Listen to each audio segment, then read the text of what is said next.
গোপন কক্ষের ভেতরে আপনি কিভাবে ব্যালটে সিল দিবেন চলুন দেখি। গণভোটের গোলাপি ব্যালটে হ্যাঁ এবং না দুটো ঘর থাকবে। সংস্কার বা পরিবর্তন চাইলে হ্যাঁতে সিল মারুন। গণভোটে আপনি হ্যাঁ দিলে সবগুলো সংস্কার পাবেন, আর না দিলে কোনো সংস্কারই পাবেন না। এরপর ব্যালটটি লম্বালম্বি ভাঁজ করুন যেন সিলের রং অন্য ঘরে না পড়ে। এরপর আড়াআড়ি ভাঁজ করুন। সংসদ সদস্য নির্বাচনের জন্য সাদা কালো ব্যালটটিতে থাকা আপনার পছন্দের ব্যক্তি বা দলের মার্কায় সিল মারুন। সিলটি কিন্তু নির্ধারিত ঘরের বাইরে যাওয়া যাবে না।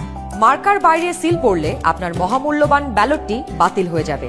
সিল মারার পর এই ব্যালটটিও প্রথমে লম্বালম্বি ভাঁজ করুন যেন সিলের কালি অন্য মার্কায় না লাগে। এরপর আড়াআড়ি ভাঁজ করুন। এবার গোপন কক্ষ থেকে বের হয়ে স্ট্যাম্পটি সহকারী প্রিজাইডিং অফিসারকে ফেরত দিন এবং একই ব্যালট বক্সে দুটি ব্যালট পেপার ফেলুন। ব্যাস হয়ে গেল একদিনে 2 ভোট। একদম সহজ, তাই না? তাহলে নিশ্চিন্তে ভোটের দিন চলে আসুন আপনার ভোট কেন্দ্রে আর ভোট দিয়ে বুঝে নিন দেশের মালিকানা, দেশের চাবি আমাদের হাতে।